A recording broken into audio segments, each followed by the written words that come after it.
नमस्ते, नमस्कार। पितृपक्ष का क्या महत्व है? पितृपक्ष में क्या करना चाहिए? पितृपक्ष में क्या नहीं करना चाहिए? इन सब बातों के लिए हमारे पास बहुत सारे फोन कॉल्स आते हैं, इसलिए इस पर थोड़ा सा आज हम विचार करेंगे। थोड़ा सा हम इस पर शास्त्रों के अनुसार कुछ बातें करेंगे, क्या करना चाहिए, क्या नहीं करना चाहिए।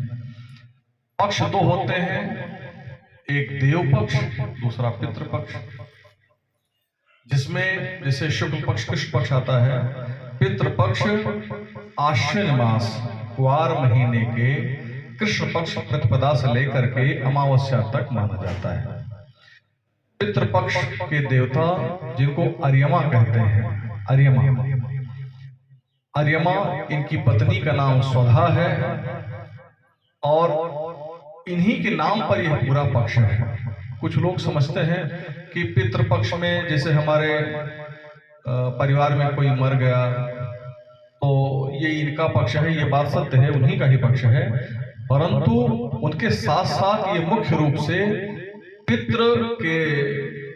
पितरों के राजा अर्यमा का पक्ष है। इसलिए कुछ प्रश्न हमारे सामने आते हैं कि पितृपक्ष में क्या करना चाहिए, क्या नहीं करना चाहिए। जैसे यदि मान लीजिए कोई सूतक लग गया है, कोई मर गया है, तब तो उस समय जैसे व्रत है, संध्या बंदन है, यज्ञ है, ब्राह्मण भोज है, ये सब विस्तार रूप से नहीं करते हैं। परंतु पितृपक्ष में कुछ लोग ये प्रश्न करते हैं कि महाराज ये बताइए कि हमारे यहाँ गया हो गया है, हमारे यहाँ पिंडदान हो गया है, ब्रह्मभोज हो गया है, भागवत हो गई है, तो हम काहे के लिए पितृपक्ष में पानी दें, अगियार करें? तो उनके लिए हमारी तरफ से उत्तर यही है कि देखिए, यदि आपके यहाँ गया बनारस हो गया है, यदि आपके यहाँ पिंडदान हो गया है, तो आप उसमें तिथि मत खिलाइए। उस समय आप तिथि मत खिलाइए, परंतु प्रतिदिन पितरों के निमित्त आपको पानी देना चाहिए, पितरों के निमित्त आपको अगियार करना चाहिए, पितरों के निमित्त आपको हंतकार निकालना चाहिए, और पितरों के निमित्त यदि आप चाहें तो खिला सकते हैं ब्राह्मणों को। हंतकार क्या है, पानी कैसे देना चाहिए, इसकी विधि अभी हम आपको बताएंगे। इसके बाद कभी कभी ये प्रश्न आता है कि महाराज अब की बार तो हमारे यहाँ विवाह था, हमारे यहाँ शादी थी, तो क्या इस बार हम पितरों को पानी दें, अगियार करें, इत्यादि ये सब करें कि न करें? तो उनके लिए हमारी तरफ से उत्तर है कि देखिए, यदि आपके यहाँ अब की बार विवाह हुआ है तो भी आप पितरों को पानी दें, पितरों को अगियार करें, हंतकार निकालें, अपनों के लिए ही तो करेंगे, पितरों के लिए ही तो करेंगे, इसलिए आपको ये भी करना चाहिए। और देखिए, इसमें क्या होता है कि हम जब पितरों के लिए पानी देते हैं, हंतकार निकालते हैं, अगियार करते हैं, तो पितृगण प्रसन्न होते हैं। और पितृगणों में हम केवल 1-2 पीढ़ी, 2-3 पीढ़ी, 4-5 पीढ़ी, 6-7 पीढ़ी तक ही जानते हैं। इसके आगे तो हम जानते नहीं कि हमारे पितृ कौन कौन है। तो जिनके बारे में हम नहीं जानते हैं उनको भी तृप्ति मिलती है। इसलिए हमको पितृपक्ष का विशेष ध्यान रखते हुए पानी देने का विधान, अगियार करने का विधान, कब्य देने का विधान करना चाहिए, और हंतकार निकालने का विधान करना चाहिए। ये शास्त्रोक्त है। देखिए, और कभी कभी ये भी प्रश्न आता है कि महाराज कभी कभी किसी के यहाँ कोई अकाल मृत्यु हो गई, बच्चा छोटा है, उसका जनेऊ नहीं हुआ है, शादी ब्याह नहीं हुआ है, तो लोग प्रश्न करते हैं कि महाराज अभी तो इसका जनेऊ नहीं हुआ है, तो क्या ये पानी दे सकता है, क्या इसको पानी देना चाहिए? तो इसके लिए भी ये हमारा उत्तर है कि देखिए, यदि बच्चा अभी छोटा है या जिसका शादी ब्याह नहीं हुआ है, जनेऊ नहीं हुआ है, उसको भी पानी देना चाहिए। इसमें साफ साफ वर्णन है, शास्त्रों में लिखा है कि वो जनेऊ के स्थान पर अंगौछा, अंगरखा, अंगवस्त्र का प्रयोग करें और उसके बाद जो है पानी दे। और पानी देने का मंत्र देखिए, पितरों के जो राजा होते हैं, पितृ रुद्र संहिता, शिव पुराण के रुद्र संहिता के पार्वती खंड में इसका वर्णन है कि अग्निस्वाद पितृगण, बर्हिष्पत पितृगण, कव्यपात पितृगण, कव्यवाद पितृगण इत्यादि हैं और इनके राजा का नाम अर्यमा है।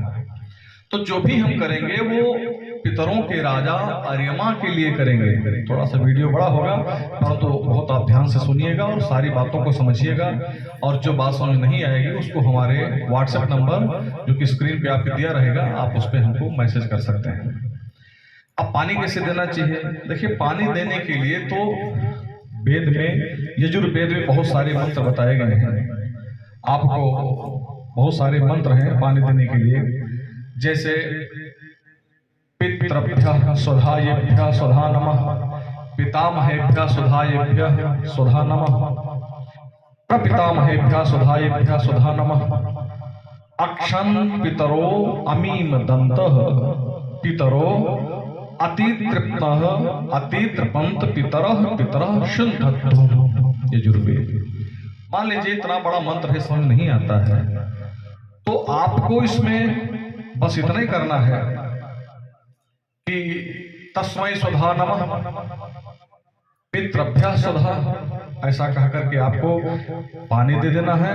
और साथ साथ एक सबसे बड़ी बात है, एक जो सबसे बड़ी बात बताई गई है वो ये है कि आपको पानी देते समय तिल का प्रयोग नहीं करना है, क्योंकि तिल का प्रयोग कई स्थानों पर रोका गया है कि अब उसमें चूंकि इतना सारा विधान है कि हम समझ नहीं पाते हैं कि क्या किस समय क्या करना चाहिए, कैसे क्या नहीं करना चाहिए। देखिए, उसमें लिखा है कि सप्तम्याम भानुवारे च गृहे जन्मदिने तथा भृत्य पुत्र कलत्रार्थी ना कुर्यात् तिल तर्पणम। ये आचार्य मयूख नामक ग्रंथ में इसका वर्णन है कि नंदायाम भार्गव दिने कृतकासु मघासु च भरण्याम भानुवासरे च गजच्छाया द्वये तथा तर्पणम न कुर्वीत तिल मिश्रम कदाचन।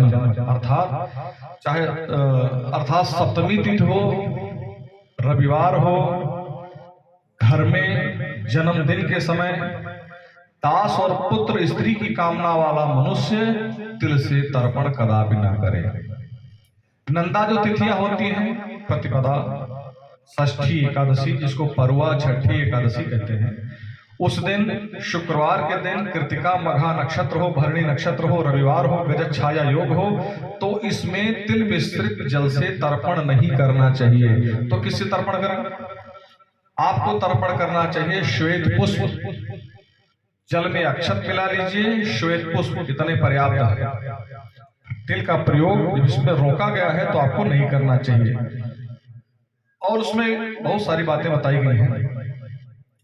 तो उपरागे पितृ श्राद्धे पातमायाम च संक्रमे निषेधे अपि सर्वत्र तिलैः तर्पणम आचरेत्। इसमें आश्वलायन सूत्र के भाग 4 और कात्यायन जी का ये सब वचन है, शास्त्रों में बताया गया है।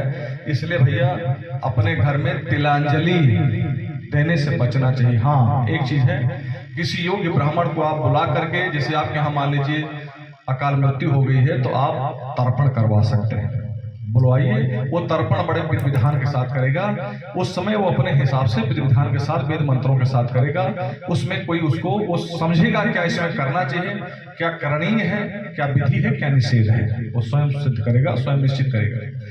तो आपको जल और अक्षत श्वेत पुष्प से ही तर्पण करना चाहिए। और इसके बाद तर्पण किए हुए जल को, दिए हुए जल को आपको ले जाकर के छत पर या कहीं श्रेष्ठ स्थान पर या कहीं नीम के पेड़, पीपल के पेड़, कहीं भी शुभ स्थान पर उसको छोड़ देना चाहिए। जल को कहीं नापदान वगैरह में, नाली वगैरह में नहीं फेंकना चाहिए। जल को पीछे बहुत अच्छा होगा, बाहर द्वार पे छोड़ दें या छत पे छोड़ दीजिए जहां पे सोख लेगा। तो अक्षत और जल का प्रयोग होना आवश्यक है। और मान लीजिए जैसे बड़े बड़े मंत्र होते हैं, मंत्र आप नहीं जानते हैं, मंत्र से आप तर्पण नहीं कर पा रहे हैं, तो उसमें आपको एक बात का विशेष ध्यान रखना है कि देखिए, जब भी आपको तर्पण करना है, जब भी आपको जल देना है, तो सर्वप्रथम जो नितांत आवश्यक है, विष्णु भगवान का ध्यान कीजिए।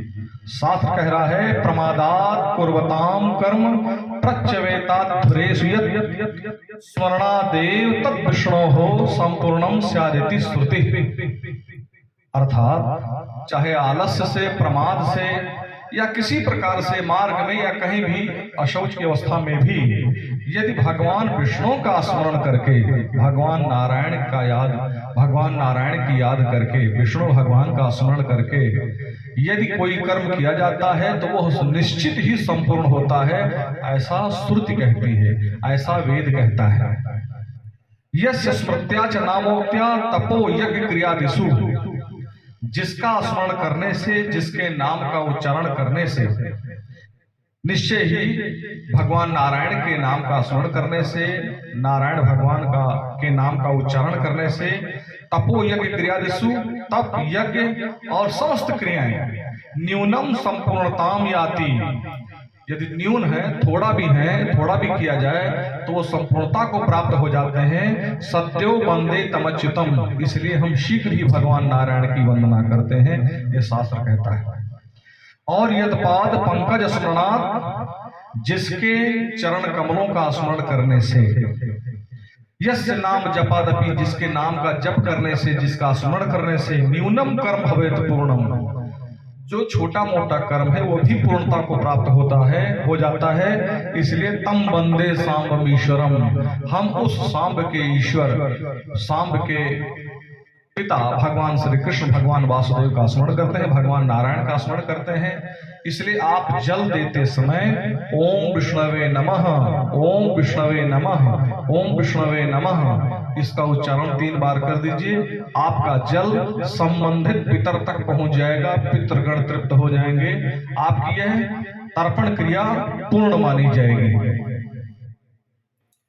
ओम नारायणाय नमः, ओम विष्णवे नमः, यदि आप स्मरण करते हैं, विनती करते हैं भगवान हमारे पितृगण तक, हमारे जैसे जो नहीं है संसार में इस समय, आपका कोई पिता है, प्रपिता है, मातामह है, पितामह है, कोई भी हो, बाबा दादा, जिनको भी आप देना चाहते हैं जल, यदि कोई आप उसको जल देना चाहते हैं या कप्य देना चाहते हैं, कुछ भी देना चाहते हैं, और आप मंत्र नहीं जानते हैं, तो आप कह दीजिए ओम विष्णुवे नमः, हे भगवान विष्णु, हमारे द्वारा यह दिया गया हव्य कव्य जल संबंधित पितर तक पहुंचे या उन तक पहुंचे, और उसके बाद 3 बार उच्चारण कर दीजिए, ओम विष्णुवे नमः, ओम नारायणाय नमः, ओम विष्णुवे नमः, निश्चय ही पहुंच जाएगा।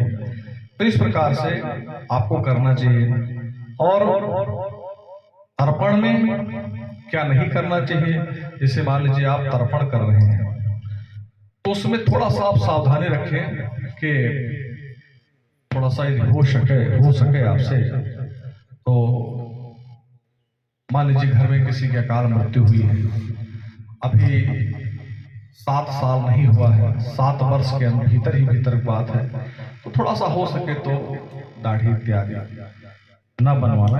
अमावस्या के एक दिन पहले बुधवार दे करके, दिन समय अच्छी तरह से दे करके क्षौर कर्म करा लेना चाहिए, या अमावस्या कोई बनवा लीजिए, दिन तिथि ठीक ठाक देख करके, मंगल ना हो, बृहस्पतिवार ना हो, इस प्रकार से। तो ये आपको, और दूसरी चीज इसमें निश्चय ही हंतकार जिसको कहते हैं, देखिए इसमें वर्णन है,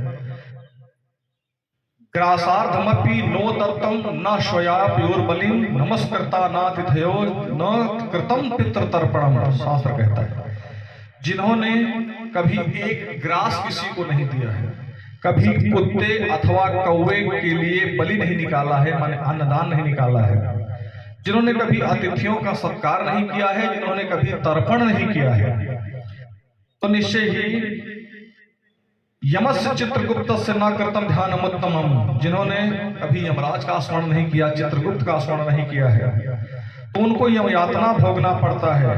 और आगे लिखा है कि नापि किंचित कृतम तीर्थम पूजिता नयो देवता गृहस्त्रम स्थिते नापि हंतकारो विनोधता, जिन्होंने कभी किसी तीर्थ का सेवन नहीं किया, कभी कहीं पर किसी देवता के पूजन नहीं किया, जिन्होंने गृहस्थ आश्रम में रहते हुए भी हंतकार नहीं निकाला है, निश्चय ही उनको यम यातना भोगनी पड़ती है। ये गरुड़ पुराण में लिखा हुआ है। अब आप हंतकार भी निकालेंगे, अभी आपने जलदान और का भी आपने विधि विधान सुना। हंतकार क्या है? आप सायंकाल जो भी आपके यहाँ बना हुआ भोजन थोड़ा थोड़ा समय से निकाल करके उसको ले जाकर के गऊ को दे दीजिए। ये हंतकार हो गया।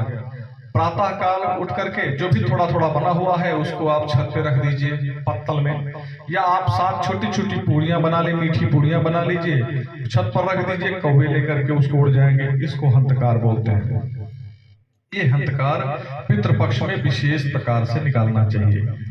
शाम के समय यदि आप यहाँ भोजन बन रहा है सब थोड़ा थोड़ा निकाल करके गाय को दे दीजिए, और प्रातः काल थोड़ा थोड़ा सा निकाल करके छत पे रख दीजिए, तो उसमें कौवा है, चिड़िया है इत्यादि ले जाएंगे उसको। या मीठी पूड़ियां सुबह सुबह बना दीजिए छोटी छोटी, जिसको कौवा आसानी से लेकर के उड़ सके। 7 पूड़ियां बना करके और उस पर छत पे रख दीजिए। इसको हंतकार कहते हैं, इसी को हंतकार बोलते हैं।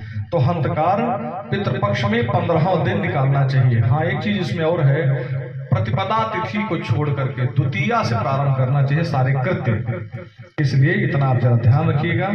और इससे संबंधित यदि और कोई आपके मन में जिज्ञासा होगी तो आप हमें, मेरा व्हाट्सएप नंबर इसी स्क्रीन पर दिया हुआ है, आप हमको मैसेज कीजिएगा। आपको शास्त्रों के अनुरूप जो शास्त्र कहे हैं उसके अनुरूप इसका हम उत्तर देने का प्रयास करेंगे। बहुत बहुत धन्यवाद आपको, बहुत बहुत धन्यवाद। नमस्ते।